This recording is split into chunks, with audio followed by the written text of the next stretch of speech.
Who calls me from out of the pit?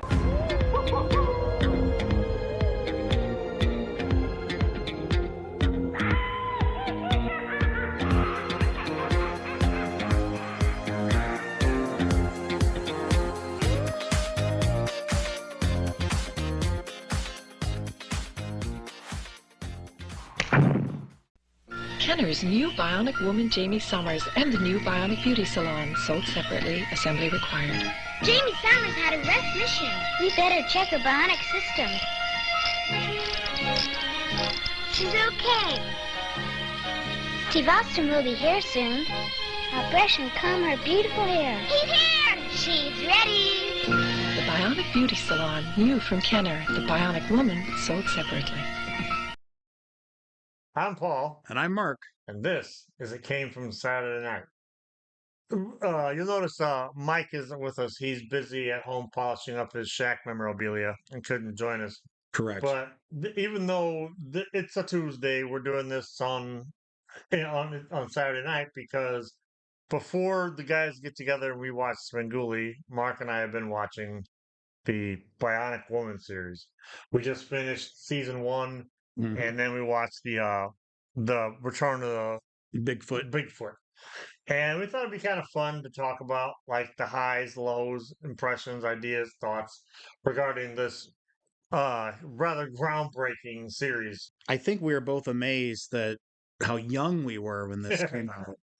I mean, definitely, and my memories are of the $6 Million Man first, of course. Yeah.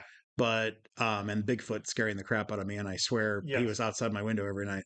Time. But no, I think with the Bionic Woman, it's clearly we've been listening to the audio commentary, and it's very clear that they set out to do, and it really was Lindsay Wagner that drove the tone of the Bionic Woman. So change, she didn't really want to do it. The show after she was dead and then resurrected in a one-off episode, but they allowed her to have a lot of input into the show. Hence, we get her being a teacher with kids, and more family-friendly entertainment, and less violence than say the $6 Million Man. Yeah, because she never just flat out nails anybody. She just pushes them away. Doesn't even, I mean, Steve does a lot of the backhand stuff. Right. She only backhands objects that are coming at her. Yeah. Yeah, this was 1976 when the Bionic Woman came out. $6 Million Man was like 74. There was a couple of TV movies they made before they turned it into a series. But as I was telling Mark before this, I just assumed everything was made in 77. I had no idea that this was as old as it was. And then I sit there and I think about, okay, God, I was like 8 years old when the Bionic Woman came out. Yeah. I always just thought everything came out in 1977 because science fiction didn't exist before Star Wars. Right. But yeah, we were like 7 and 8 years old. Yeah. Which I think explains a lot of my memories of the show. It's very kid oriented and memories of both shows. And so I think it's kind of interesting watching it as an adult. Yeah. Some of the cringe factor, but I mean, some of the episodes were really good. Right. So I mean, it's not. It suffers as most old television shows do. So I mean, it wasn't prestige television back when we were kids, and they weren't purposely setting out to make cinematic. They're put out to be entertaining shows, but. Bionic Woman Lindsay Wagner always made sure there was a message to it. Yeah. And that's pretty clear in most of the episodes. Yeah. Overall, the season, I think they're trying to find their footing, with her. Probably, I mean, I think I would argue the more kid-friendly episodes were better, more her forte. Yeah. Her as a spy is kind of kind of laughable. We joke about that because it's like anytime she has to do spy stuff, she's terrible at it. Yeah. And one of the things you and I talked about watching the series was how anytime there was like real spy business needed to be done, Steve Austin always showed up. Yeah. And it's like, so she can't do it herself, clearly. That's the man has to be a man to come help her and save the day. Season 1 was 13 episodes, which first of all blew my mind because that's like a Netflix series run now. but season 2 was like was the Double that. standard 24. So this Yeah. was probably uh what do they call that? Mid-season replacement. A mid-season show. Hmm. But overall, out of 13 episodes, which ones are probably your favorite? Let's talk about them a little bit. Well, I think, Highs and lows. yeah. I mean, there's a lot to like. Yeah. I mean, from the highs of uh, Lee Majors singing to Jamie, which I can watch Yes. endlessly. I mean, Um, you got Lee Majors singing. yeah, You got Jamie Summers singing, yeah, yeah. and so it's that was during the time period in the 70s kids when everybody had to sing. Hmm. I don't know. My sister has a Keith Carradine album. I'm like, okay, I guess everybody got to Right. sing in the 70s.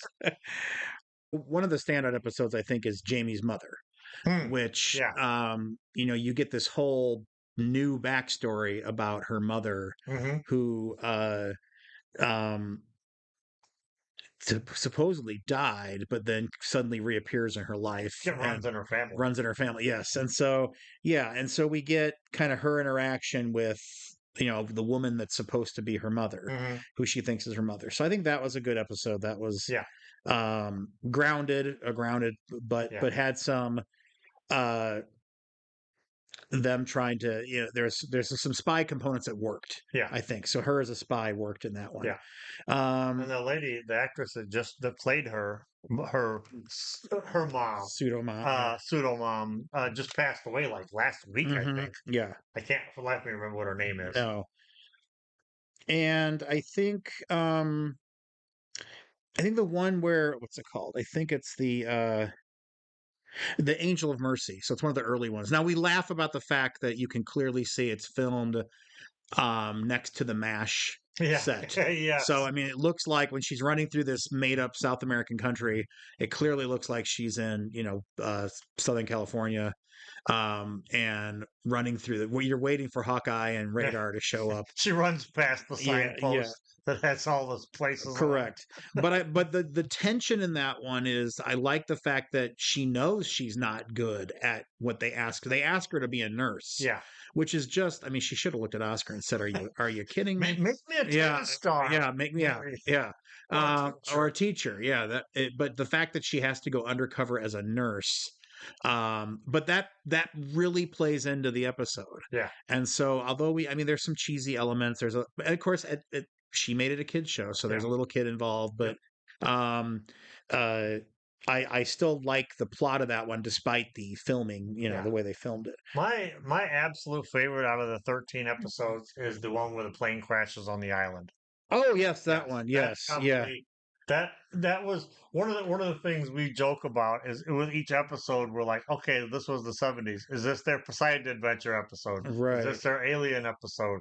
This one was their disaster movie, Yes, plane crash. their Airport 77. Yes, which predated Airport 77, Yes, I might yes, add. yes. I thought that one was it had a great cast. It had a pretty cool, you know, the audience knows what she doesn't know about who the bad guys are, Hmm. and plus she gets to play off of Rudy, who, to the best of my knowledge, he's never really like he's never really in the episode more than just being the guy that tells I almost said Orson Welles. The Bionics are dying. Yeah, Steve's dying, or yeah, Jamie's dying. yes, he's always telling Yeah, Richard yeah, Anderson yes, something's bad. yes. But to see them get to play off of each other in kind of a father daughter kind of way Hmm. was pretty cool. I think that was called Fly Jamie. Yeah, Fly Jamie. yeah. Yeah. So that was where she's a flight attendant. Which, and by the way, and in that episode, it cracks me up. There's an ongoing creepy foreign guy loves sexually harasses Jamie Yes. Summers, and so that one had I'm not sure what he was trying to portray, but it Yeah. was probably some of the cringiest cringiest, Well, but she dealt with it pretty well for Yeah. for the 70s. Well, So that's that actor. Yeah. That's his thing. He Shtick, was yeah. always like the womanizing kind of, Mhm. ooh. But I think we were talking too about the fact that we were saying is it's their version of this. So it's Mhm. their version of, Mhm. disaster film. It's their version of, so we had sort of a poltergeist fire starter, Yes. sort of episode. But, I didn't realize just how much, the creator of Bionic Woman was responsible for much of the sci-fi of the 70s and 80s, and clearly had an affinity for aliens. Yes. And so you get like a little bit of everything in this. So Mhm. you get an alien story, you get Yeah. a ghost story, you get, Yeah, if you you know, take the Bionic franchise, hmm the world of the Bionic people, you look there, they have everything. hmm They have a Bigfoot. They have aliens. They have people with telekinetic powers.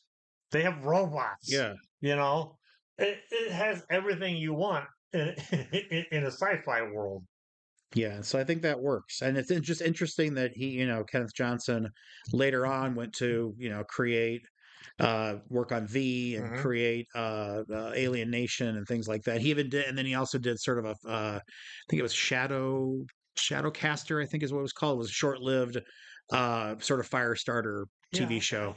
I don't really remember that one, but he talked about it in the credits. Uh-huh. Um, so, but yeah, I think that's interesting that you get all these different types of, and that was kind of a thing in the 70s. I mean, it kind of reminds me of the old, when Scooby-Doo moved beyond the fantastic first season Yeah. Yes. and then started adding all kinds of crazy stuff. That just was the thing to do in the 70s. Yeah. So Ruth Buzzy shows up, and so or the Harlem Globetrotters, are trying to solve a mystery. And so I think that was just the people like weren't tied in, Yeah. to things. Yeah. And so like I said, it wasn't prestige.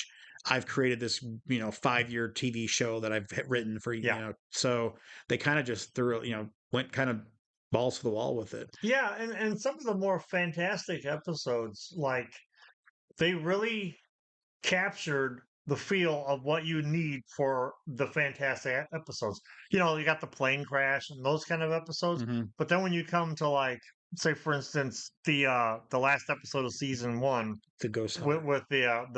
the ghosts, the haunted house, like we that was one of the ones we watched the running commentary on, and the dude was explaining all these different ways they did stuff, and it's interesting that, like, okay, for that episode and that episode alone, because it was a haunted episode, they really played with the camera angles Mhm. and the slow motion more than just her running, the slow motion and the weird lighting. So they knew what they were doing with Yeah. each episode they did. Yeah, they fit its genre. They made it Yeah, fit its yeah. genre is how they made the filming of it look different. And that one has a complete you're right, it has a completely different feel Hmm. than the rest of the episodes. But that's great. But it's one of the better episodes. Yeah, it's probably my second favorite Yeah, episode. yeah, that's a really good one. Um well, I've lost my train of thought.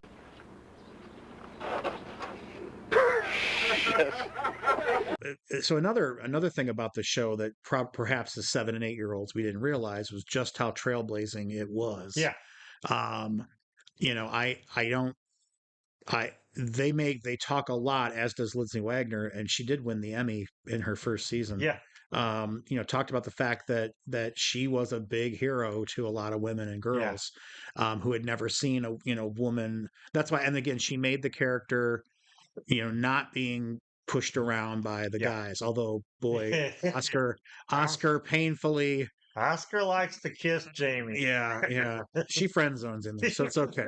So, but he's, it's a good thing that she adores him because he's pretty creepy. Yeah, But you don't see him doing that with Steve, minus a glance, a loving glance once in a while. bro. It's a bromance. But yeah, so it was quite controversial for its time Yeah. that they would do this.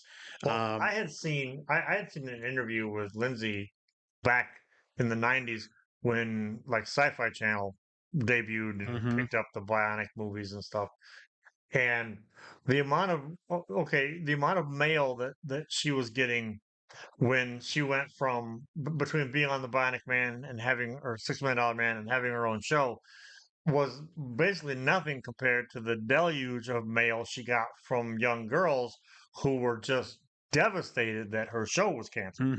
Because, yes. what? Wonder Woman came out the same year, ran for about the same amount of time. It's like, did somebody at the networks go, okay, we're done with women now, and let's just unplug the Right. woman cord, because both Wagner and Linda Carter had the same problem.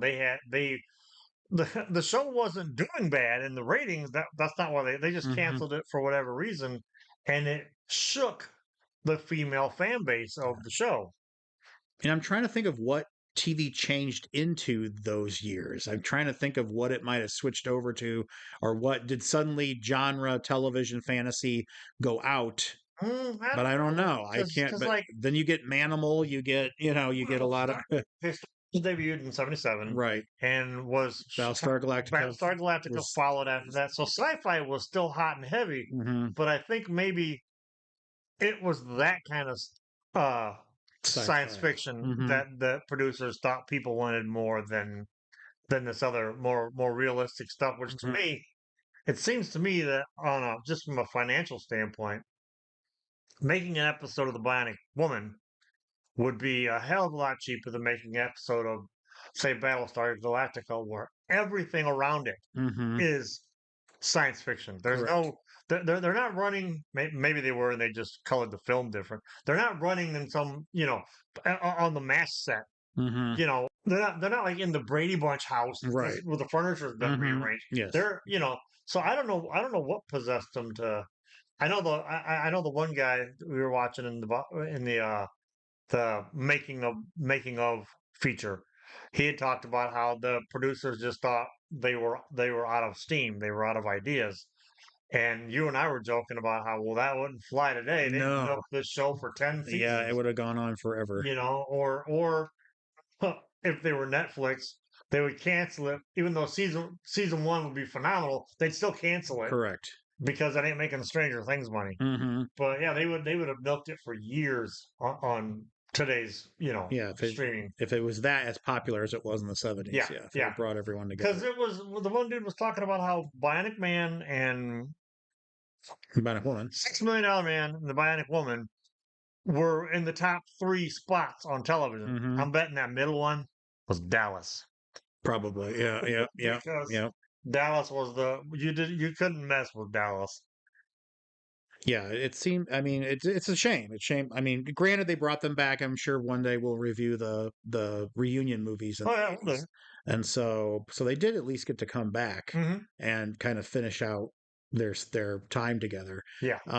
Finally got married, and Finally. finally, and so, but it's just one of those. But it's not. Uh, Minus a couple. I mean, it doesn't look cheap. I mean, I think they said something like 400,000 an episode. Yeah. And so it doesn't look cheap. No. I mean, there's we were just watching the Return of Bigfoot, and there's one scene where clearly the wall she's punching is styrofoam, but that's Yeah. but if you're a Doctor Who fan, you don't care. No. So No. it looks like a rich tableau compared to Doctor Who. Yeah. So look at that Bigfoot. But Yeah, it was a high it was an expensive show to make, mhm, but it shows.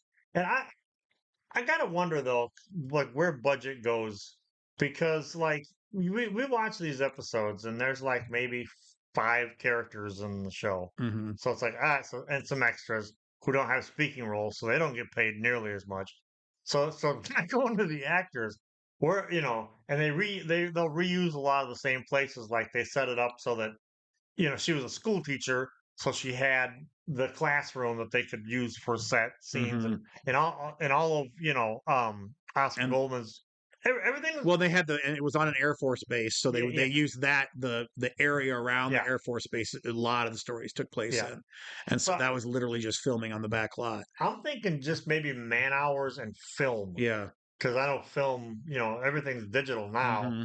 but film was, like, I guess, ridiculously expensive, which is why we were watching the blooper reel and there wasn't a lot to it, which there was tons more, Hmm. but this is all that got saved, Correct. because film wasn't cheap. No, no. And so it'll be interesting to see where it goes from here. Mhm. I'm looking forward to when they move more into the sci-fi. for her. Yeah. In the later seasons. Well, that was the weird thing. Watching, because once we finished season 1, we jumped and we watched the Return of Bigfoot. Like I think we talked about that already. But it was so weird because Jamie Summers' series wasn't that out there. Right. This was just a normal day for Steve Austin. But for Jamie Summers, this was kind of a weird genre to get into. You had the girl with the telekinetic powers. Oops, spoiler. Yeah. The ghost episode, but overall, it was very grounded in reality. So it just seemed. I'm watching that. I'm like, this seems like when she's like, she's got the now Bigfoot. He can't hurt her. Yes. Did you ever in your life think you were going to be saying, Bigfoot? Yeah. But now that you're talking, now that I think about it, she saves Steve. I mean, pretty much Steve is incapacitated Yeah. throughout most of the second episode. Yeah. And so she does the legwork. I mean, she's the one that really turns Bigfoot good again. Yeah. And so because Steve's too busy being all moony-eyed at Stephanie Zimbalist instead of Jamie. Or whatever her name is. Stephanie Powers. Zimbalist. Yeah, he became Remington Steele later. Yeah. All right, edit that. No, yes. But even with the Sasquatch, I mean, she's always doing the right, she's doing the right thing, has a message about control and things like that. So very different from the tone of the first episode, which took place completely in the $6 Million Man universe. So what's weird too. You were talking earlier about how you brought up the non-gratuitous violence, and that was a conscious choice on, say, the part of Lindsay and company to do that because they knew kids were watching. So it was kind of it wasn't forced. Whereas like a couple years later, we'll say 5 years later, you're watching the A-Team, okay, and it is as an adult, it is painfully obvious how like censored they were because these guys are running around with machine guns and bombs and all this crazy stuff. And I'm wondering if like how many censors were coming down on the A-Team versus what was going on with Bionic Man and Bionic Woman. But it shows that it wasn't forced like it was later on. We watched the Dungeons and Dragons cartoon. Yeah. And that cartoon, for as wholesome as it was, and it really was, it got canceled because it was too violent and too scary. And anybody that watched it as a kid and played D&D, well, what do you mean too violent? Right. Nobody ever hurts anybody in this show. But we could end up as, out in the woods in the, killing ourselves. Not like our parents care. Right. Yeah. Wizards and warriors or whatever that was. Yeah. So yeah, no, I agree. It doesn't, the tone, they kept the tone even throughout the whole series. Yeah. And like I said, I mean, they eventually, after a few missteps, made it a point that she's not a great spy, and that creates tension in the episode, but she tries anyway. I don't know whether this was intentional or this is just us like writing our own fanfic or whatever. But the fact that she goes from being a tennis star to a bionic person doesn't automatically make her Jane Bond. Correct. So it was a little realistic, even when she was first doing stuff on the $6 Million Man, on the Return of the Bionic Woman, she was kind of messing it up. And then when she's in her own series, she's kind of like not the best at it. And it would have been in a show where somebody had bionics, it would have been unbelievable for her to just go from being a tennis star to a super spy. Right. Or they could have easily fixed it and just said, well, Richard Anderson, no, Jamie, you've been through spy school. Yeah, last year. Since the last year, kid. Yeah, babe. Got anything else? Nope, I think I'm going to go ahead and say we've talked this one into the ground. If you guys want to see more Bionic reviews, let us know in the comments. If there's here's a question for you: how old were you when the $6 Million Man and the Bionic Woman came on TV. And did you love it? Did you hate it? Yeah, I'm wondering if older teenagers would have hated it or not Yeah, even yeah. cared. I mean, obviously our kids wouldn't because they're our kids. They probably and they like a lot of the same stuff we do. But there's older kids out there who, maybe have never seen this, and if you have watched it, what'd you think of it? Or if you're having us watch other 70s shows, I mean, I do have the entire run of Battlestar Galactica from the I'm 70s. I'm in whether they are or not. Right. So, and of course, we do have the $6 Million Man too. So, Yeah, it would be um, fun. It would be fun, even if it doesn't end up in a video. Because admittedly, I haven't watched any of this since the '90s, so it would be fun to like maybe flip flop episodes to kind of see tonally how they mhm, play out. mhm. But yeah, if you want to see more, let us know down below. For it came from Saturday Night Live. Nope. Okay, take two. Okay, so for it came from Saturday night. I'm Paul, I'm Mark. and we'll see you next time. Yep. Mothers noticed a difference right away, and from where I'm sitting, I couldn't agree more. Dryer is better. Drydees with snug seal tapes. A change for the dryer. I'm sorry you had to see this too.